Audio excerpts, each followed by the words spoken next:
पता नहीं क्या समझते हैं अपने आप को। कोई बात करने की तमीज़ होनी चाहिए ना। ऐसे कोई बात करता है क्या? नहीं, देख लूंगा मैं इन लोगों को, देख लूंगा। पता नहीं आगे क्या होगा, क्या करूँ क्या नहीं, कुछ समझ में भी नहीं आ रहा।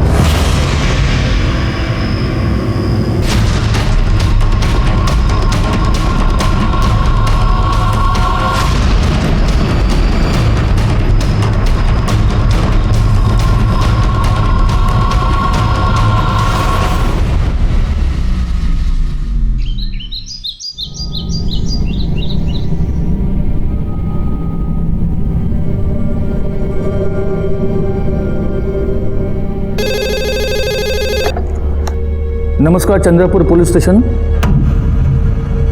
क्या? कहाँ पे? मुझे एड्रेस बताओ।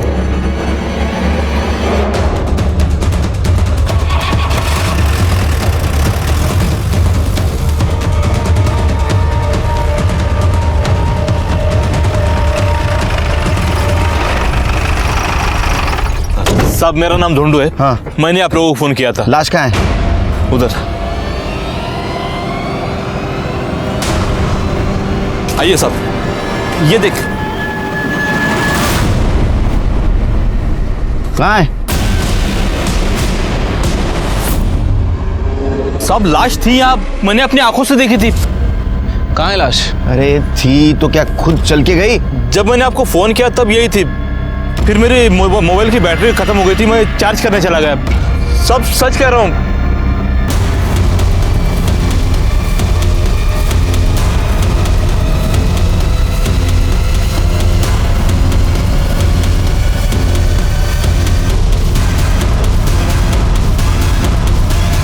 शिरके, जितना खून बहा है उस हिसाब से आदमी का जिंदा रहना मुश्किल है। मतलब लाश यहाँ थी, फिर गई कहाँ? सर, हो सकता है कि जिसने मर्डर किया हो उसी ने बॉडी को गायब किया हो। डोनू, ये जो जिसकी बॉडी थी, इसकी शक्ल वकल हुलिया वगैरह कुछ याद है? सब जैसे कपड़े पहने थे, गांव का नहीं शहर का लग रहा था। गांव में वैसे भी हम सब एक दूसरे को पहचानते हैं। 25-30 साल का हट्टा कट्टा लड़का था। तब भी शिरके, इसका फोन आने के बाद तुरंत हम यहाँ आ गए और बॉडी गायब हो। इसका मतलब बॉडी गायब करने वाला और बॉडी इधर ही किधर आसपास रहेगा। पूरा एरिया सील कर दो, छान मारो एरिया, अपने खबरियों को काम पे लगा दो। तो बॉडी मिलना बहुत जरूरी है शिरके।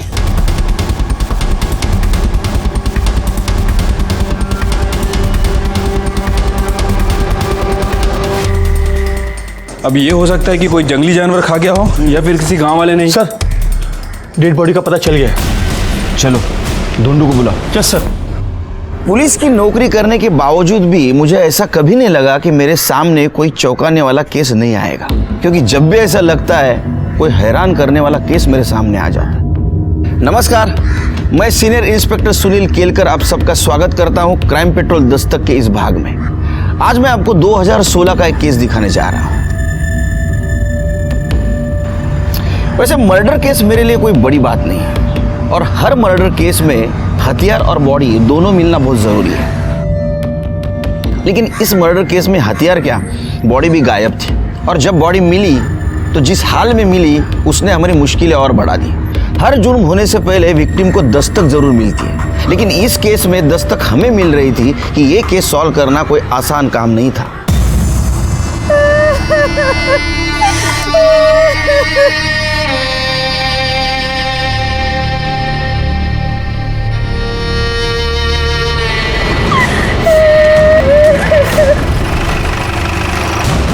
सब यही वो बॉडी है जिसके बारे में सुबह मैंने बताया था आपको।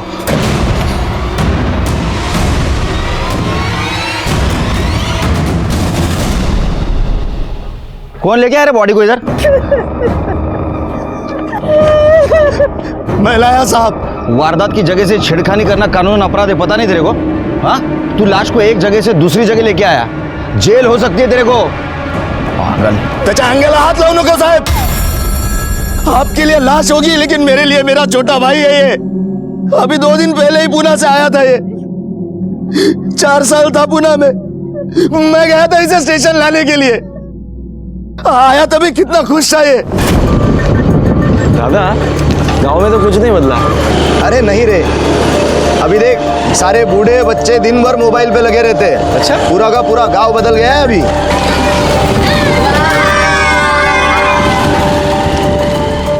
पहचानता है ना इसको? ये जो बाइक के पीछे बैठा था, ये दिनू का छोटा भाई ना? बस ये आज भी नहीं बदला।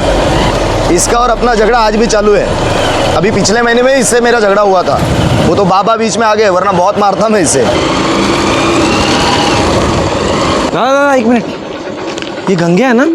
हाँ वही गंगिया, पगली का भाई। जब से उस पगली ने कुएं में कूदकर जान दी है, बहुत अकेला हो गया है बेचारा। छोड़ जाने दे, चल। चलो दादा, मुझे मिलना है उससे। गंगा,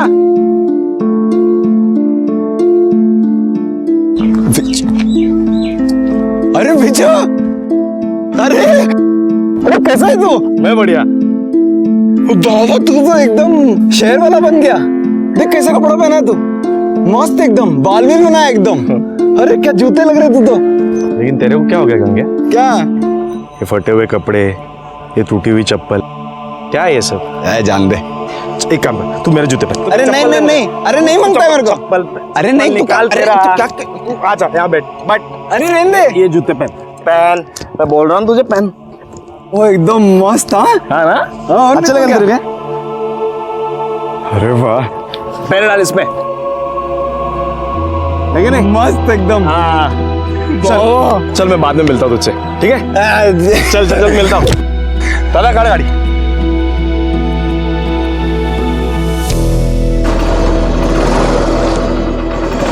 दादा अभी तो बताओ क्यों बुलाया मुझे? अरे तो आज तर चल, सब बताता हूँ क्यों बुलाया है। दादा घर तो बहुत बढ़िया बनाया आपने। हाँ सब अकेले ने बनाया है, दिन रात मेहनत करके घर बनाया है। सोचा था दोनों भाई मिलकर घर बनाएंगे, पर कोई नहीं, तू भी तो वहाँ काम ही तो कर रहा था। चल। अरे आई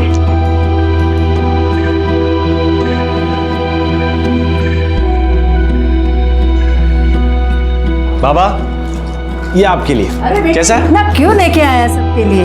आई वो छोड़, ये तेरे लिए। कैसा है बता? छान है हाँ? कोई नहीं, ये तुमच्यासाठी। अरे इसकी क्या जरूरत थी? नहीं नहीं जरूरत है।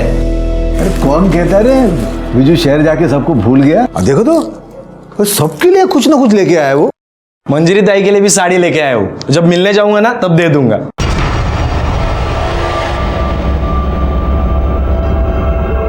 क्यों, क्या हुआ?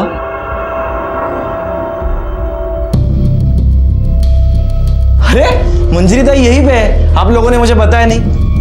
मंजरी दाई, ये साड़ी तेरे लिए। क्यों, क्या हुआ? सब ठीक तो है ना? ठीक नहीं है, ठीक करना पड़ेगा, इसीलिए तुझे यहाँ बुलाया है। मतलब आखिर हुआ क्या है? कोई प्रॉब्लम है क्या? बेटा तुझे तो पता है इसकी शादी में दहेज के 5 लाख रुपए देने थे। 3 लाख हमने दे दिए, 2 लाख देने बाकी थे। अब इसके ससुराल वालों ने बोला है कि 2 लाख रुपए दे दो, वरना तब तक इसको यहीं अपने ही घर में रहने दो। ये गया था बात करने के लिए, लेकिन तू जाता है इसका गुस्सा बात बनाने के बजाय बिगाड़ के आ गया।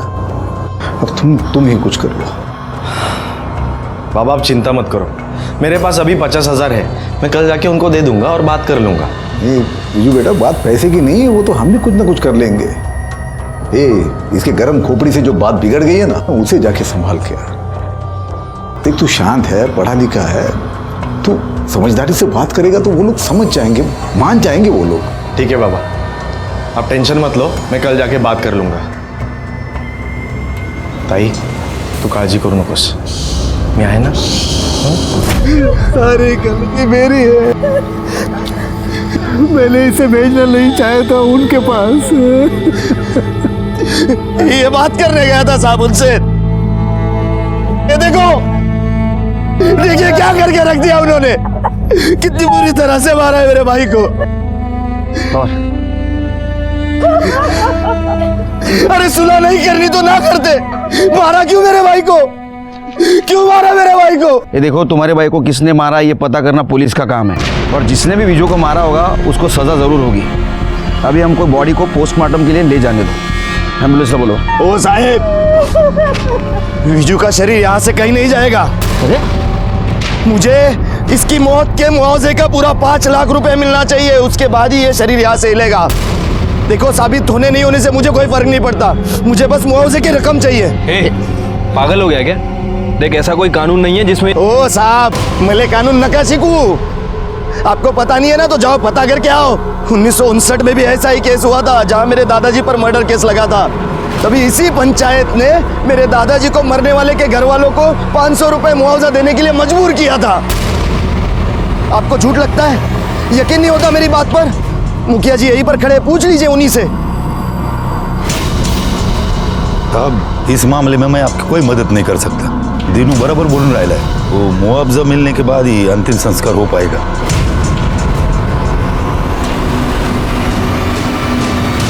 अजीब लोग हैं सर।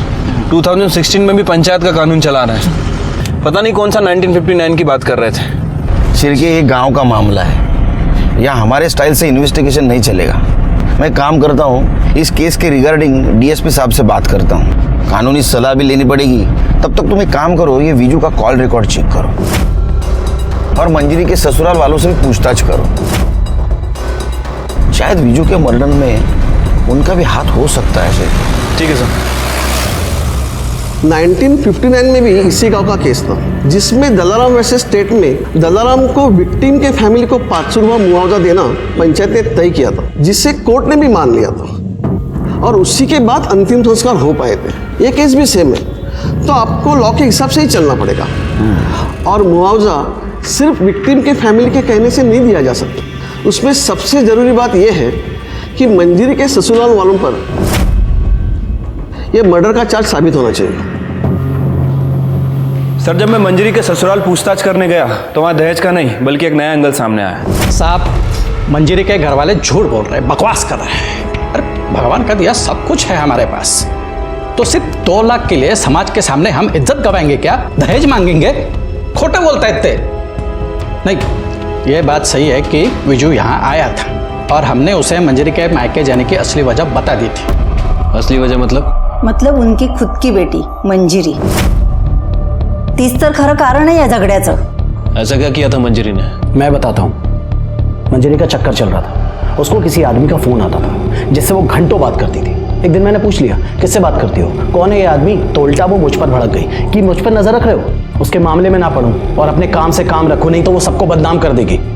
अरे आप बताओ साहब, मैं उसका पति हूँ ना, इतना हक तो रखता हूँ ना। वो मुझे धमकी दे रही थी, इसलिए मैं उसको उठा के उसके मायके छोड़कर आ गया। उसके बाद आया उसका भाई विजू, मैंने उसे सारी बात बता दी। उसका भाई पढ़ा लिखा और समझदार था, बात को समझा और उसके बाद वो चला गया। अभी बताओ हम लोग क्यों मारेंगे उसको? और जब हमने उसको मारा ही नहीं तो किस बात का 5 लाख का मुआवजा? 5 लाख के हम 5 रुपए नहीं देंगे किसी को। सर, अब बात सच है या झूठ इसका तो पता नहीं, लेकिन यह है कि अकड़ बहुत है उन लोगों में। मतलब उल्टा मंजरी के कैरेक्टर पे इन्होंने उंगली उठाई। एक काम करो शिरके, मंजरी के कॉल रिकॉर्ड चेक करो, उससे पता चल जाएगा ये झूठ बोल रहे हैं सच। वैसे सर, मुझे लग रहा है कि दीनू हमसे कुछ ना कुछ छुपा रहा है, हमें गुमराह करने की कोशिश कर रहा है। मतलब दीनू और दीनू की फैमिली के बारे में गांव वालों से हमें पूछताछ करनी पड़ेगी और ये भी पता लगाना पड़ेगा कि 1959 में जिस फैमिली के आदमी का मर्डर इसके दादाजी ने किया था, उनका स्टेटस क्या था। मतलब तो शिरके ये एंगल इग्नोर करके नहीं चलेगा हमें। विजू के कॉल रिकॉर्ड का क्या हुआ? सर, वो अभी तक तो नहीं आया है, मैं फॉलो अप कर रहा हूँ।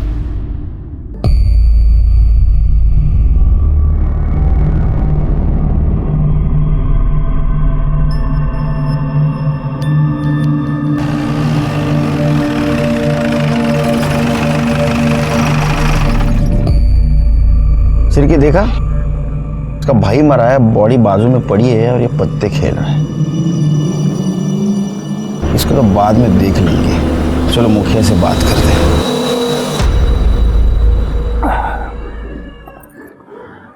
देखिए साहब, बिना मुआवजा दिए तो अंतिम संस्कार नहीं होगा, क्योंकि 1959 में ये दीनू के दादा ने भी लालजी राव के मर्डर का मुआवजा दिया था, तभी अंतिम संस्कार हुआ था। ये लालजी राव की फैमिली गांव में रहती है अभी भी? हाँ है ना साहब, उसका पोता जगया। इसी गांव में रहता है। अब इतने साल बीत गए साहब, मगर दोनों परिवार में आज भी नहीं बनती है। एक दूसरे को मारने के लिए तैयार ही रहते हैं। और दूसरी तरफ वो मंजरी का ससुराल। अब देखिए साहब, पंचायत ने अपना फैसला उन तक पहुंचा दिया, मगर मानने को तैयार ही नहीं। ये मंजरी के बारे में क्या ख्याल है आपका? नहीं, उसके ससुराल वालों का कहना है कि वो किसी दूसरे आदमी की वजह से उसको मायके भेज दिया गया था। अरे नहीं साहब, मुझे नहीं लगता मंजरी का कुछ ऐसा वैसा चक्कर होगा। साहब अपने गांव की बेटी है, हमने बचपन से देखा है उसे। एक गांव छोटा है साहब, एक दूसरे की खबर रहती है। अगर ऐसा कुछ होता तो मुझे तो जरूर सुनाई देता। साहब मुझे तो लगता है कि ये सब वो दिनू और उसके परिवार की गलती है। गलती मतलब? अब देखिए ना साहब, एक आध आदमी शादी करते समय जात बिरादरी औकात देख के शादी करता है। अगर तुम जात बिरादरी औकात से बाहर निकलोगे और ऐसा दिखावा करोगे तो ये सब ऐसा ही होगा ना साहब। मैं समझा नहीं। मतलब साहब, मतलब मैंने सुना है ऐसा कि लड़के वालों ने अपने औकात के हिसाब से 5 लाख रुपए मांगे थे इनके पास, मगर ये आज तक दे नहीं पाए, इसलिए मंजूरी को उसने मायके लाके छोड़ दिया। अरे खोटा बोलो रहने दे, झूठ बोले वो लोग। मैंने मेरे बीजू को मारा, अब मेरी बेटी को बदनाम कर रहे हैं वो लोग।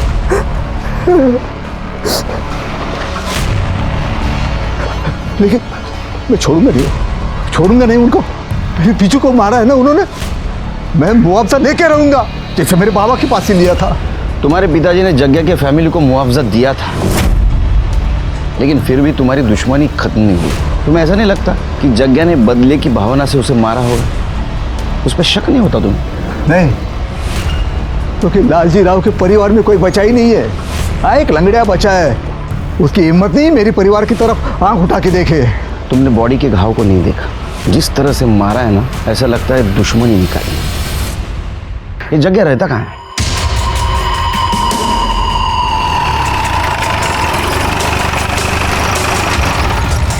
उठा इसको। चलो उठ रहे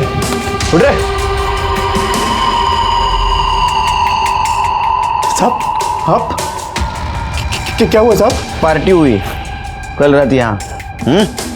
किस खुशी में? दुश्मन का बेटा मर गया खुशी में। साहब वो नहीं, वो कल रात में कुछ दोस्त लोग आ गए तो बस। बीजू को क्यों मारा? क्या मैंने नहीं मारा साहब? और साहब मैं काहे को मारूंगा बीजू को? और जिस दिन बीजू मरा उस दिन तो साहब मैं गांव में था भी नहीं, नागपुर गया था किसी काम से। अब चाहो तो पूछ लो साहब किसी से भी। तेरी परमिशन लेनी पड़ेगी पूछताछ के लिए। सिरके चेक करा। साहब क्या ढूंढ रहे हो साहब? साहब मैंने कुछ किया ही नहीं साहब। पाटिल पवार साहब बोल रहे हैं मैंने कुछ किया ही नहीं साहब।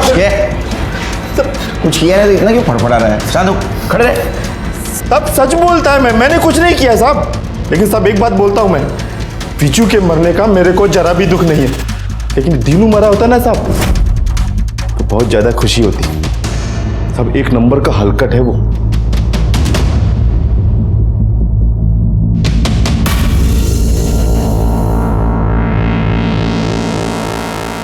सर कुछ नहीं मिला। शिरके इसके नागपुर के डिटेल्स चेक करो और इसका बयान क्रॉस वेरीफाई करो। गांव से बाहर नहीं जाने का? नहीं जाएगा साहब, मैं काहे को जाएगा?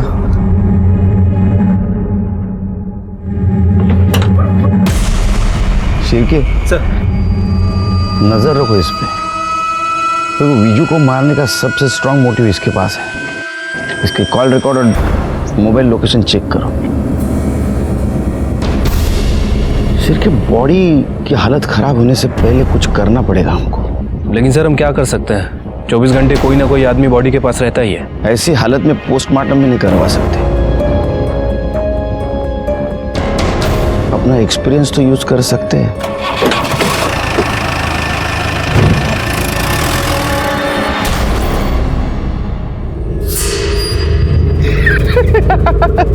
देख देख देख देख देख देख देख कैसा बैठा है।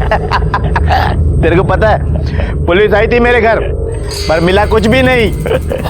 ये साला लाश को सड़ा के बैठा हुआ है, ये सोच के कि मंजरी के ससुराल वाले इसको 5 लाख रुपया देंगे। पता चला 5 लाख तो छोड़, 5 लाख भी नहीं दिया।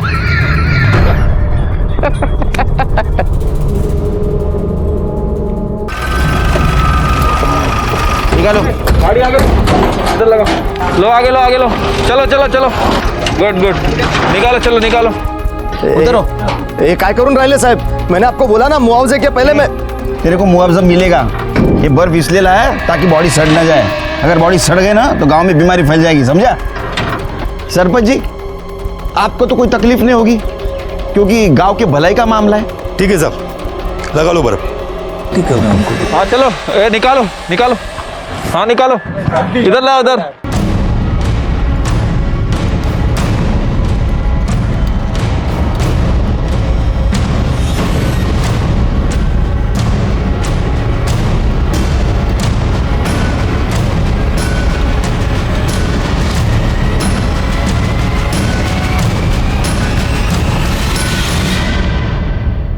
निकालो फोटो। हाँ सर, चलो चलो चलो चलो।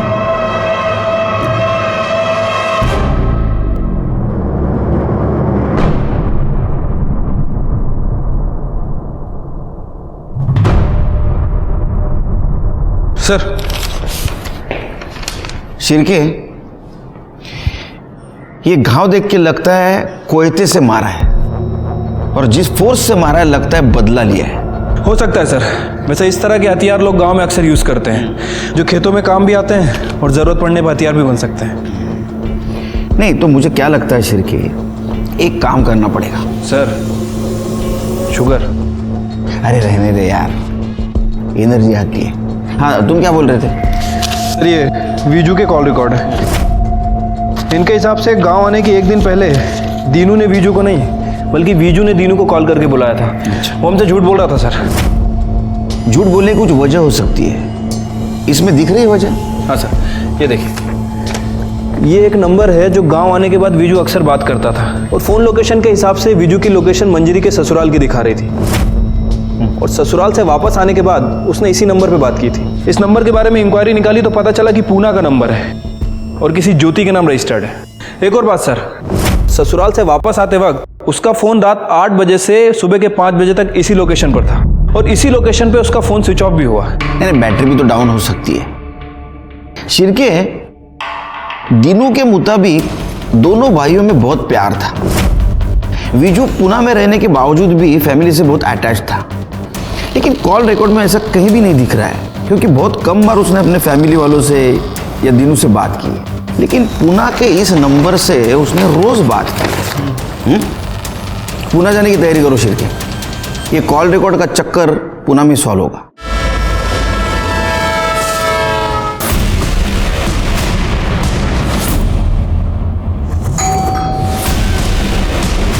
जी, आप कौन? चंद्रपुर पुलिस से पीएसआई शिरके।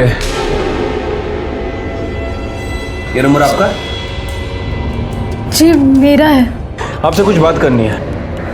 आइए। आप जानती हैं इसे? जी सर, ये विजू है, हम लोग साथ में रहते हैं। साथ में मतलब लिव इन रिलेशनशिप में? जी, पर हम लोग जल्दी शादी करने वाले हैं। पर ये सब आप क्यों पूछ रहे हो? वो क्या है कि विजू का मर्डर हो गया है। क्या?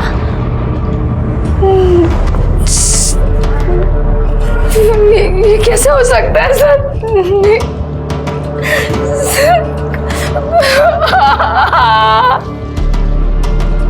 देखिए, संभालिए अपने आप को।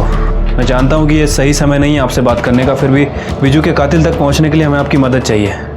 गांव में विजू की फैमिली बिल्कुल सपोर्ट नहीं कर रही है, इसलिए आप जो भी विजू के बारे में या उसकी फैमिली के बारे में जानती हैं प्लीज़ बताइए हमें। सर, विजू 4 साल पहले पुणे में आया था। एक टूर्स एंड ट्रैवल्स कंपनी में हमारी मुलाकात हुई। वहाँ पे मैं काम करती थी, हमारा मिलना जुलना बड़ा प्यार हो गया। 2 साल पहले ही हम लोग यहाँ एक साथ शिफ्ट हो गए थे।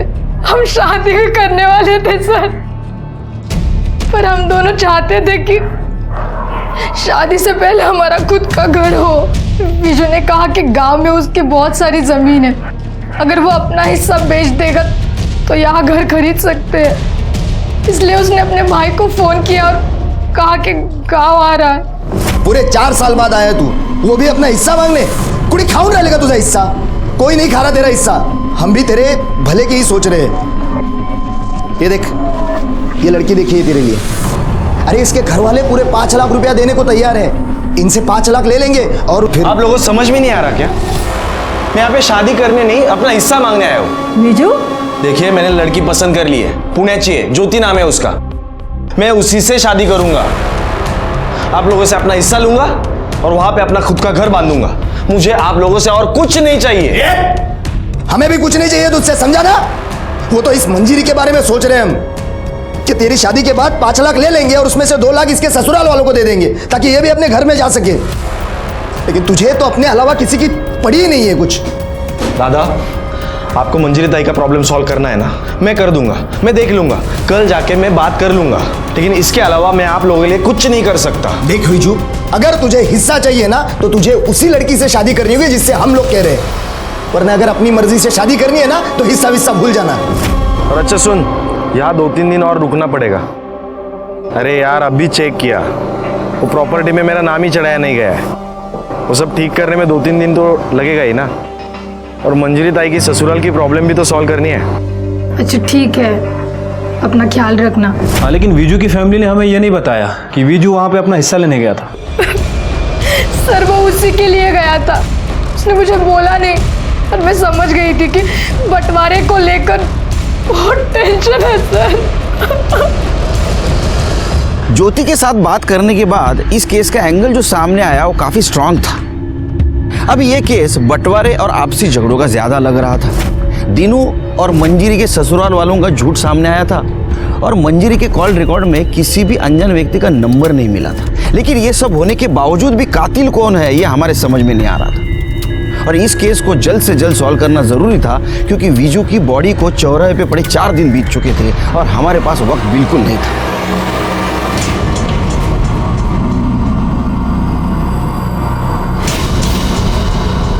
अरे नमक ठीक से डालो, नहीं तो चींटियां लग जाएंगी। दीनू, चल थाने चल, कुछ बात करनी है तेरे से।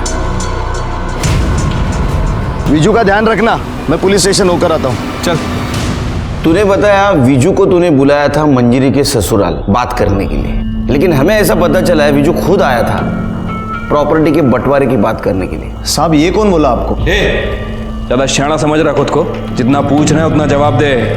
हिस्सा मांगा था या नहीं? साहब हिस्से की तो बात ही नहीं आती है साहब। वो तो 4 साल से पूना में है, यहाँ 4 साल से मैं खेती कर रहा हूँ, सारी की सारी रसीद मेरे नाम पे। और आप तो जानते ही है जो खेती करता है उसी के नाम पे जमीन होती है। और ऐसा नहीं भी हुआ तो विजू इतना लालची इंसान नहीं था, उसे पैसों की क्या जरूरत साहब, वो तो अच्छा खासा कमा रहा था वहां पर। जरूरत थी, वो शादी करना चाहता था, उसको घर बनाने के लिए पैसे चाहिए थे, है ना? ओ आत्ता मले समजून राहिले, ते पूना वाली लड़की ने आपके कान भरे है ना? आप हो क्या है पूना? नहीं साहब, विजू भी दिन भर उसके साथ फोन पर लगा रहता था। उसे क्या लगता है वो हमसे हिस्सा मांगेगी और हम दे देंगे? एक फूटी कौड़ी तक नहीं देंगे साहब उसे हम। साहब मैं आपसे भी कहता हूँ, इधर उधर पूछताछ करने से कुछ नहीं होगा। आप सीधे मंजीरी के ससुराल वाले से जाकर सख्ती से पूछिए, आपको सब सच पता चल जाएगा, आपका काम हो जाएगा, मुझे मुआवजे की रकम मिल जाएगी और मैं विजू का अंतिम संस्कार कर सकूंगा। तू पुलिस को सलाह देगा, हमें सिखाएगा? हमें पता है क्या करना है क्या नहीं। हो तू सच बता, तेरा हाथ है या नहीं? तेरा अगर इसमें हाथ निकला ना तो तेरा अंतिम संस्कार कर दूंगा। सर मुझे लगता है कि इस दीनू ने सिचुएशन का फायदा उठाया होगा, क्योंकि जिस तरह से इस दीनू का नेचर है, आई एम श्योर वीजू के साथ इसका कोई ना कोई बात को लेकर झगड़ा हुआ होगा। और सर दूसरी तरफ है मंजीरी के ससुराल वाले, हो सकता है कि दीनू ने ही वीजू को मंजीरी के ससुराल भेजा हो और वीजू का मर्डर कर दिया हो। उसे लगा हो कि इस मर्डर का सारा इल्ज़ाम मंजीरी के ससुराल वालों पर आ जाएगा और वो साफ बच निकलेगा। ये शिरके, लेकिन ये दीनू के खिलाफ हमारे पास कोई ठोस सबूत नहीं। उसके खिलाफ अगर हमने कोई कार्रवाई की तो उसके सपोर्ट में जो गांव वाले हैं और जो मंजीरी के ससुराल के खिलाफ है वो सब हमारे खिलाफ हो जाएगा। तुम एक काम करो शिरके, कल मंजीरी के ससुराल के पड़ोसियों से पूछताछ करो, देखो कुछ क्लू मिलता है क्या। शक्कर बहुत कम है यार, चलो निकलते हैं। शिरके वो, अरे बाबा गेला नहीं अजून? तुम्हारे ड्यूटी का टाइम तो खत्म हो गया। नहीं साहब, वो पुराने केस की मैं एंट्री ढूंढ रहा हूँ सर, मिल जाएगी वैसे चला जाऊंगा। Good night. Good night sir. Good night Pawar. Good night sir.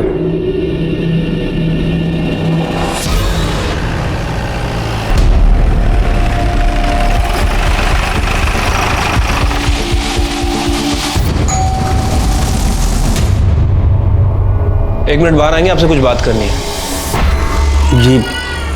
आपके पड़ोसियों के बारे में कुछ पूछताछ करनी है। ये जो मंजरी और सुशील हैं, इन दोनों के बीच कुछ अनबन चल रही थी क्या? सर, सुशील की शादी के बाद से ही परेशानी चल रही थी। वैसे बहुत बदतमीज लोग हैं सर, पैसे का बहुत घमंड है उनको। इंसान को इंसान नहीं कहते सर। अच्छा, ये मंजरी का जो भाई है विजू, ये आया था यहाँ पे, देखा था क्या आपने? हाँ साहब, विजू यहाँ आया था, उसके साथ भी उन्होंने वैसे ही बदतमीजी किया। तो विजू सुन के क्यों लेगा साहब, वो तो बहुत पढ़ा लिखा था। उसने पलट कर जवाब दिया। भाऊजी मी काय म्हणतोस ऐकून आज के बाद कदम मत रखना इधर। मैं तमीज से बात कर रहा हूँ, आप भी तमीज से बात कीजिए। तू चल ना, अभी तमीज अपने पास रख। चल निकल, मेरी बात तो सुनिए प्लीज। निकल जाए यहाँ से वरना जान से मार दूंगा। चल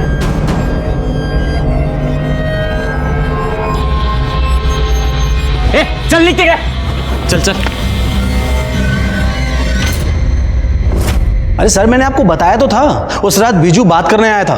नहीं, लेकिन तूने ये नहीं बताया कि उसके बाद का जवाब तूने उसको जान से मारने की धमकी से दिया था। क्या झगड़ा था उसके साथ, सच बता, वरना घमंड तोड़ना अच्छी तरह से आता है हमें। शिरकी। सर उस रात बिजू आया था और मैंने उसको बताया कि बिजू, मुझे पूरा यकीन है कि तुम्हारी बहन का चक्कर चल रहा है। मैं तुम्हें कॉल रिकॉर्ड्स भी दिखा सकता था, लेकिन वो इतनी शानी है ना कि साथ के साथ वो डिलीट कर देती है। मैं गलत हो सकता हूं, लेकिन पूरा घर गलत नहीं होगा। जी देखिए, आप कुछ अलग कह रहे हो, मेरी फैमिली कुछ अलग कह रही है। वो लोग कह रहे हैं कि दहेज के बचे 2 लाख के लिए आप मंजरी को परेशान कर रहे थे। घर वालों की कहानी इतनी सुननी है ना, तो एक बार पहले अपने बहन से पूछ लेता। न जाने कहां कहां मुंह मार के आती है। 2 लाख क्या, 2 करोड़ भी दोगे ना तो उस जैसी को हम अपने घर में नहीं रखेंगे, समझ ला। अभी यहाँ से निकल और दोबारा मत दिखना। देखिए, आपको जो कहना है मुझे कहिए, मेरे बहन के बारे में प्लीज तमीज से बात कीजिए। ए, तुझसे बात कौन करना चाहता है? दादा बात सुनो। ये वाला, चल। भाऊजी निकल। भाऊजी निघाता तू, चल, निघाता अंदर घ्या भाऊजी। निकल बाहर। भाऊजी मी काय म्हणतोस ऐकून। आज के बाद कदम मत रखना इधर। निकल जाए यहाँ से वरना जान से मार दूंगा। चल। उसके बाद वो वहां से चला गया सर, हम सच बोल रहे हैं। और हमने उसको नहीं मारा सर, हमें उसको मार के क्या फायदा। सर मुझे तो लगता है कि ये सब वो दिनू ने किया है। बहुत मक्कार इंसान है सर, किसी का सगा नहीं है वो। मंजरी के ससुराल वालों के पड़ोसियों ने हमें जो इन्फॉर्मेशन दी, उसके मुताबिक हमने मंजरी के पति और देवर को इंट्रोगेट किया, लेकिन हमें उन्हें छोड़ना पड़ा क्योंकि उनके खिलाफ हमारे पास कोई सबूत नहीं था और हमारा केस फिर से वहीं आके रुक गया।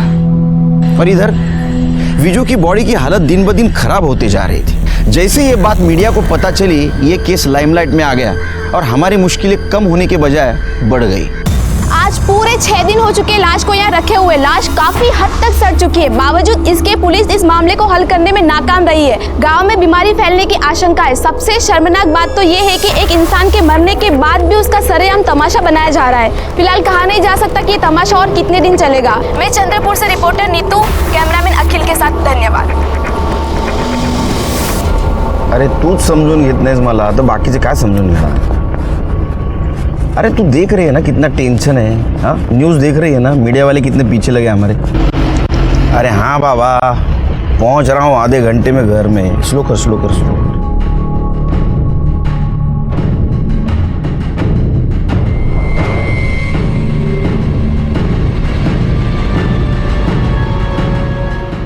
बाबा तू तो एकदम शहर वाला बन गया। देख कैसा कपड़ा पहना है तू, मस्त एकदम, बाल भी बनाया एकदम। अरे क्या जूते लग रहे तू तो। लेकिन तेरे को क्या हो गया गंगे? क्या? ये फटे हुए कपड़े, ये टूटी हुई चप्पल। ये बेटा बात पैसे की नहीं है, वो तो हम भी कुछ ना कुछ कर लेंगे। इसके गर्म खोपड़ी से जो बात बिगड़ गई है ना, उसे जाके संभाल के आ। देख तू शांत है, पढ़ा लिखा है, तू समझदारी से बात करेगा तो वो लोग समझ जाएंगे, मान जाएंगे वो लोग। जैन सर। जय शिरके, कल रात को मैं वो बॉडी के पास से गुजर रहा था तो एक आदमी को वहाँ बैठे हुए देखा मैंने। विजू का भाई भी नहीं था वहाँ, पर कल रात कोई नहीं तो इसको पहले से देख रहा हूँ, वहाँ से बिल्कुल 1 मिनट के लिए नहीं हटता है। सर होगा कोई करीबी दोस्त या कोई रिश्तेदार। जैन सर। जैन सर, ये वही रजिस्टर है जो मैं रात को ढूंढ रहा था।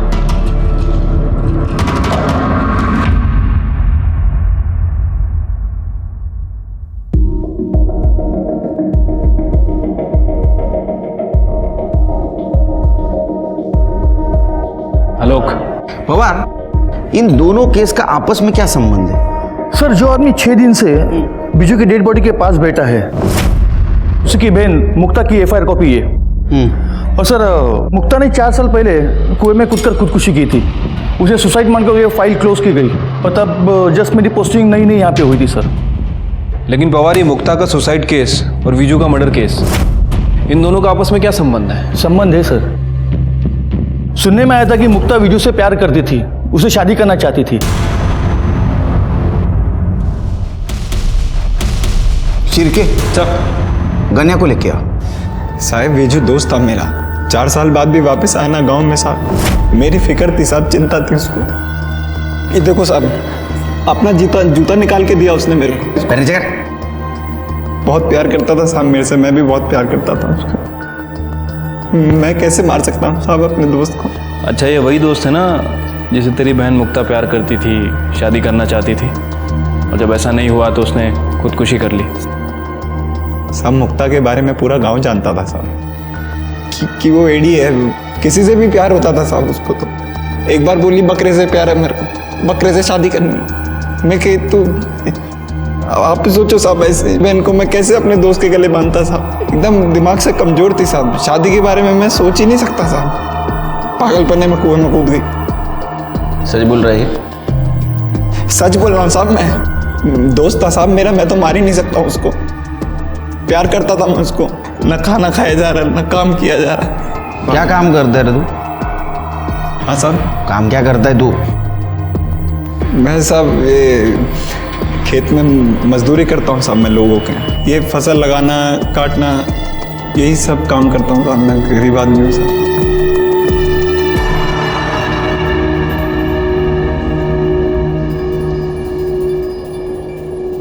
सिर्के, विजू को मार के मंजरी के ससुराल वालों को कोई फायदा नहीं था। हाँ, दीनू को जरूर फायदा होता। हो सकता है उसने विजू को मारा हो और इनोसेंट बनने का नाटक कर रहा हो। लेकिन सर, जिस तरह के घाव हमने विजू की बॉडी पर देखे हैं, उन्हें देखकर तो ऐसा ही लगता है कि उसे बदले की भावना से मारा गया है। और सर, बदला लेने का मोटिव सिर्फ एक आदमी के पास है, और वो है जग्या।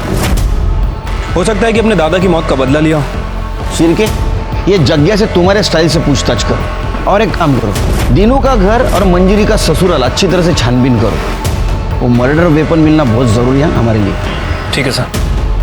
अगर वो नहीं मिला तो फाइल बंद, और हमारे रेपुटेशन के लिए अच्छा नहीं होगा। पवार, पूरे घर की तलाशी लेना, एक एक खोना, छोड़ना नहीं कुछ भी। अरे आप लोग कहाँ जा रहे? तलाशी लेनी है आपके घर की। आप ऐसा कैसे कर सकते हैं? पवार, पाटिल मैडम,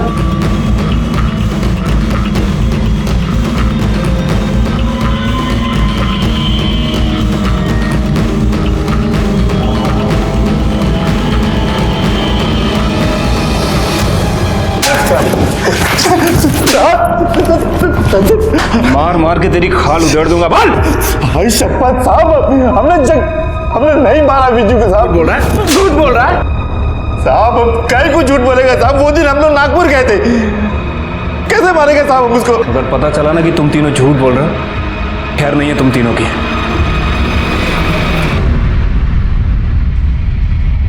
देखिए, हमें हमारा काम करने दीजिए, आप बैठिए यहाँ पे। अरे साहब, क्या कर रहे हैं? कुछ नहीं मिलेगा साहब, सुनो मेरी बात। अरे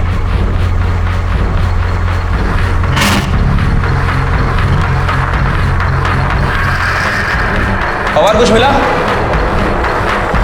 नहीं सर, कुछ नहीं मिला।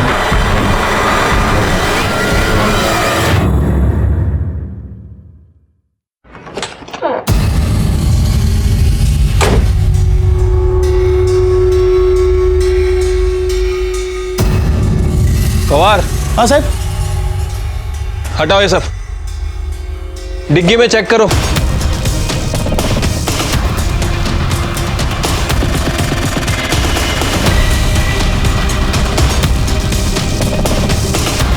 कुछ मिला? नहीं साहब, गाड़ी में कुछ नहीं मिला।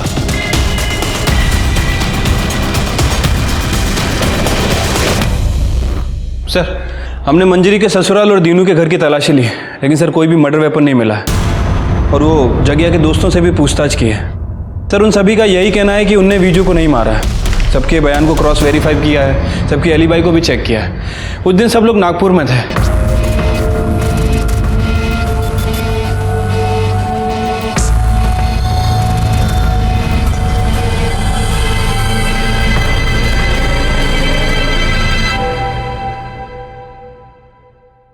शिरके, इसके घर की तलाशी लो। गंगा का कहना था कि वो विजू का बहुत अच्छा दोस्त है। अगर अच्छा दोस्त है तो पिछले 4 सालों में उन्होंने बात क्यों नहीं की, और अभी 6 दिन से वो बॉडी के पास क्यों बैठा है? चलो पता कर दे इनकी दोस्ती किस टाइप की है।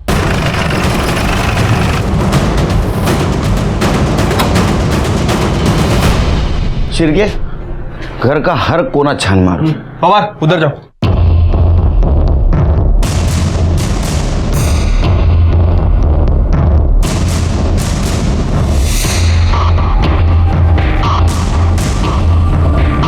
सर कहीं कुछ नहीं मिला।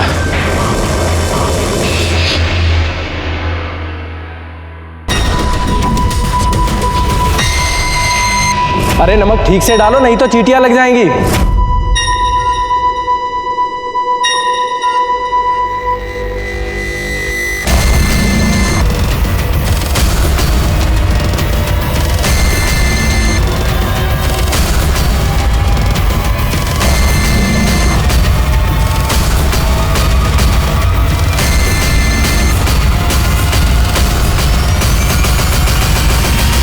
हेलो, खोदो।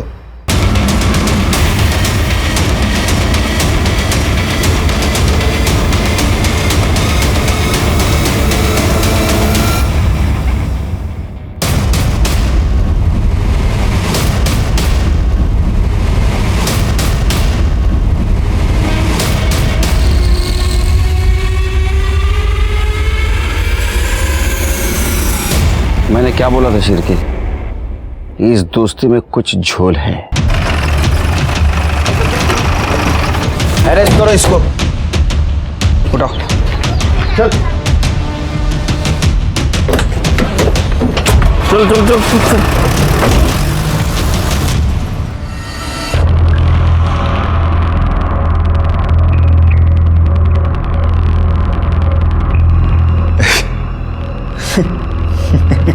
मतलब आपको मिल ही गया ये? आपको पता ही चल गया कि मैंने मारा विज्जू को? अब बता क्यों मारा? साहब मेरी बहन ना पागल थी एकदम, और मैं अपनी पागल बहन को विज्जू के गले नहीं बांधने वाला था, पर विज्जू को मेरी बहन का मजाक नहीं उड़ाना चाहिए था। उसके पागलपन का मजाक उड़ाया उसने बेइज्जती करी मेरी बहन की। देख भाई, मैं तो जा रहा हूँ शहर, मैं तो मजे करने वाला हूँ भाई, लेकिन तू तेरी पगली बहन को छोड़ के कहीं जा भी नहीं सकता। उसके साथ तो कोई शादी भी नहीं करेगा। इंसान छोड़, जानवर के साथ प्यार होता है उसको, कुत्ते बिल्ली बकरे किसी के साथ भी। मेरे पास ना एक आइडिया है, तो अगली बार ना किसी से भी प्यार हो जाता है ना उसको, अगली बार ना उसको किसी कुत्ते बिल्ली बकरी के साथ प्यार हो जाएगा ना, तो उसकी शादी करवा दे यार फटाफट। और वैसे भी उसको इंसान और जानवर में फर्क क्या नजर आता है? कुत्ता बिल्ली बकरा शादी का। मेरे दिल में बैठ गई वो चीज। मैं तब तो कुछ नहीं कर पाया मैं, पर जब इस बार वो आया ना गांव वापस, मैंने एकदम कहा अब तो। मेरी बात तो सुनिए प्लीज। निकल जाए यहाँ से वरना जान से मार दूंगा। चल। पता नहीं क्या समझते अपने आप को, कोई बात करने की तमीज होनी चाहिए ना। और फिर मैंने अपनी बहन के मजाक का मैंने बदला ले लिया मैंने साहब। है कि नहीं सब? कौन मजाक उड़ाता है? पागल का मजाक कौन उड़ाता है? ले जाओ इसको।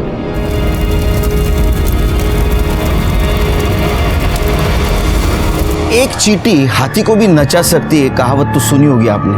हमारे इस केस में इन चींटियों के सहारे हम कातिल तक पहुंच सके। ये केस कॉम्प्लिकेटेड इसलिए था कि कातिल हमेशा हमारे नाक के नीचे था, लेकिन उसे हम पहचान नहीं पा रहे थे। ना तो खुद को छिपाने की कोशिश कर रहा था, ना तो भागने की।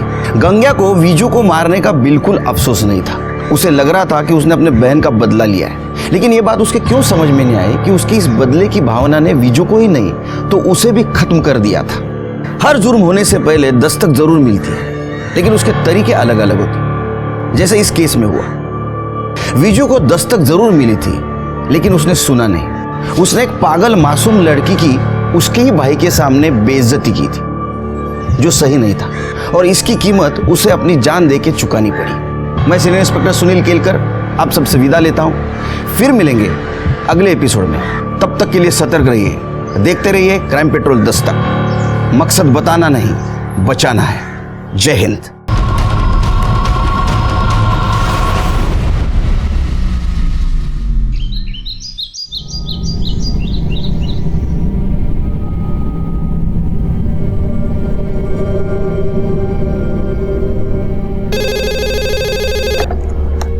नमस्कार, चंद्रपुर पुलिस स्टेशन। क्या? कहाँ पे? मुझे एड्रेस बताओ।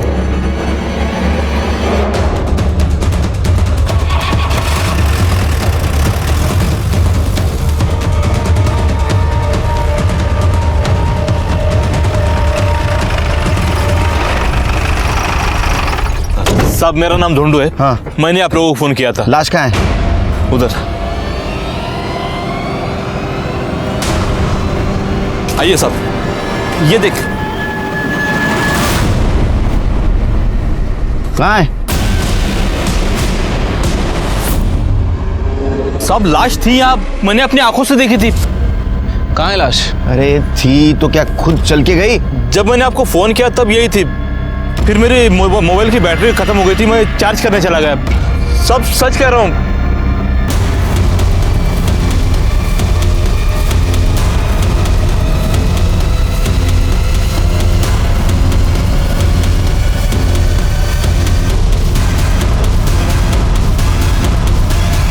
शिरके, जितना खून बहा है उस हिसाब से आदमी का जिंदा रहना मुश्किल है। मतलब लाश यहां थी, फिर गई कहाँ? सर हो सकता है कि जिसने मर्डर किया हो उसी ने बॉडी को गायब किया हो। डोनू, ये जो जिसकी बॉडी थी इसकी शक्ल वकल हुलिया वगैरह कुछ याद है? सब जैसे कपड़े पहने थे, गांव का नहीं शहर का लग रहा था। गांव में वैसे भी हम सब एक दूसरे को पहचानते।